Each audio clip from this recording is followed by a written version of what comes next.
ఎలాగున్నారండి? ప్రభు మహాకృపలో మీరు అందరూ క్షేమమే కదూ.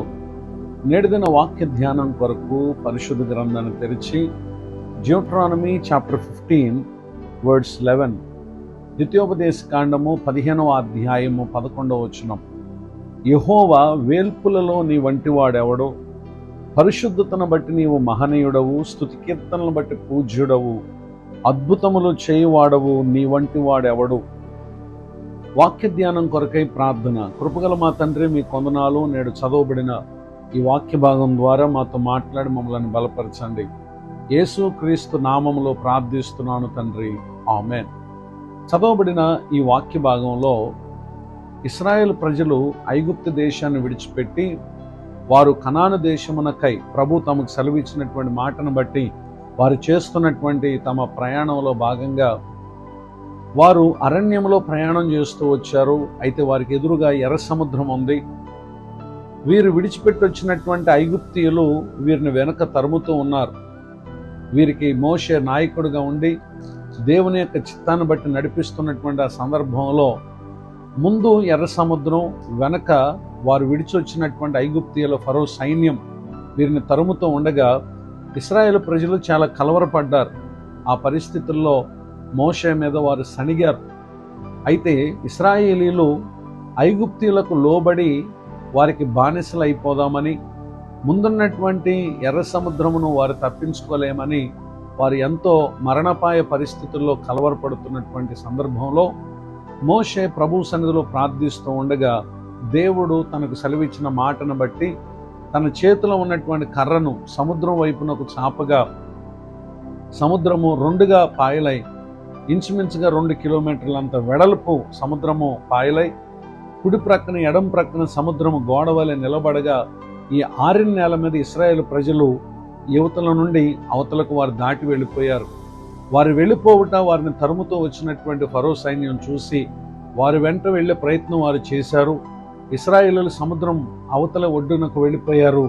ఈ ఐగుప్తీయులు వారిని తరుముతూ సముద్రం మధ్య భాగానికి రాగా తిరిగి మరలా పాయలైనటువంటి సముద్రం ఏకమైపోగా ఫరో సైన్యం అంతా కూడా సముద్రంలో మునిగి చనిపోయారు.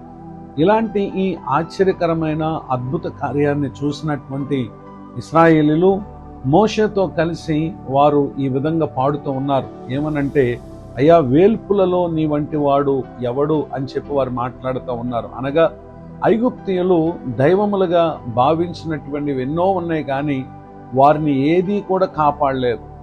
ఐగుప్తుల ఎదుట దేవుడు తన సూచక్రియలను చేశారు. అదే రీతిగా ఇశ్రాయేలు కన్నుల ఎదుట దేవుడు అద్భుతాలను చేసినట్లుగా దేవుని యొక్క వాక్యం సెలవిస్తూ ఉంది. ఈ విషయాన్ని గురించి కీర్తనకారుడు సామ్స్ 107 24th వర్స్ 107వ కీర్తన 24వ చరణంలో యెహోవా కార్యములను సముద్రములో ఆయన చేయు అద్భుతములను చూచిరి అని చెప్పి ఇక్కడ తెలియచేయటను మనం గమనించగలం. నిజమే, దేవుడు వారి పట్ల చేసినటువంటి ఆశ్చర్య కార్యాన్ని బట్టి వారు అంటున్నారు కదా, అయ్యా ఎందరో దైవములను పిలువబడుతున్నారు, కానీ వారందరిలో నీ వంటి వారు ఎవరు అని మాట్లాడుతూ వచ్చి వారు అంటున్నారు కదా, నీవు అద్భుతములు చేయువాడవు. ఈ మాటలు వింటున్నటువంటి నా ప్రియ సహోదరి సహోదరులు, నాడు మోషేకు ఇశ్రాయేలు ప్రజలకు ఆధారమైన దేవుడే ఈ దినం మీతో నాతో మనందరితో మాట్లాడుతున్నటువంటి దేవుడు. వారి కన్నుల ఎదుట ఆయన ఎలాంటి అద్భుతాలు చేశాడో, ప్రస్తుత కాలమందు మనం అనుభవించినటువంటి పరిస్థితులు అవి ముందు వెనక ఇరుప్రక్కల ఒకవేళ అపాయకరమైనటువంటి పరిస్థితులను, శ్రమలను, శోధనలను మీరు ఎదుర్కొంటున్నారేమో, ఆధారపడకండి. ఆయన నేటికి మన జీవితాలలో అద్భుతాలు చేసేటటువంటి దేవుడు గనుక విశ్వాసముతో మనము ఆయన తట్టునకు చూసి ఆయన సన్నిధిలో మనం ప్రార్థించినప్పుడు ఊహించని ఆశ్చర్యకరమైనటువంటి కార్యాలు దేవుడు మన పట్ల కూడా ఆయన చేస్తారు అనేటటువంటి విషయాన్ని ఈ సందర్భంగా తెలియచేయడానికి సంతోషిస్తున్నాను.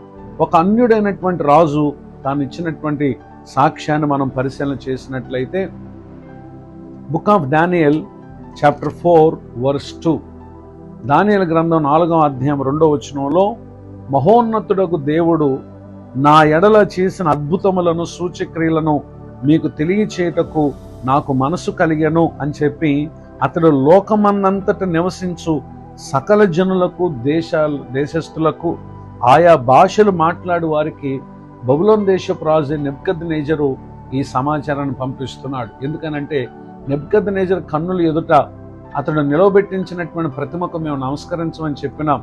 షడ్రక్, మెషక్, అబేద్నెగోను అగ్నిగంధకములతో మండు గుండములో వారిని వేసినప్పుడు ఆ అగ్ని వారికి ఏ హాని కలుగు చేయలేదు. ఆ ఆశ్చర్యకార్యాన్ని చూసినటువంటి ఈ నెబుకద్నెజరు అనేటటువంటి రాజు మహోన్నతుడకు దేవుని సేవకులారా అని చెప్పి వారిని పిలుచుటను మనం చూడగలం. ఎంత ఆశ్చర్యం! నిజమే, అందరి ఎదుట అద్భుతాలు చేసే దేవుడు, తన ప్రజలను దేవుని ఎరుగని వారి మధ్య ఘనపరిచేటటువంటి దేవుడు, ఆయన అద్భుతాలు చేయవాడు. గనుక అధైర్యపడకండి. నేటి మన శ్రమ, నేటి మన కష్టం, నేటి మన ఇబ్బంది అది మనలను పలు విధములైన శ్రమలకు గురి చేస్తుందని కలవరపడకండి.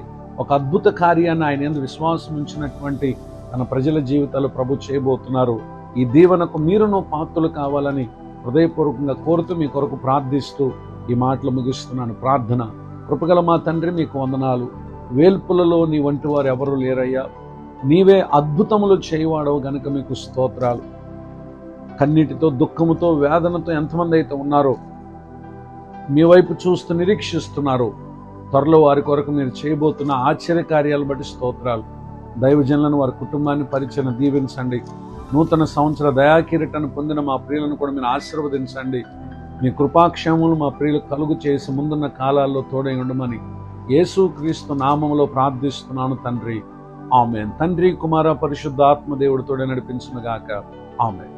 నేడు విన్న ఈ మాటలు మీకు ఆశీర్వాదకరంగా ఉన్నాయా? అయితే మీరు పొందు మేలు మాతో పంచుకోనండి. మీ ప్రార్థన అవసరం తెలియపరచుటకు నా cell number 9959141897. God bless you. Have a blessed day. ఇట్లు మీ సహోదరుడు పాస్టర్ విలియం బూత్.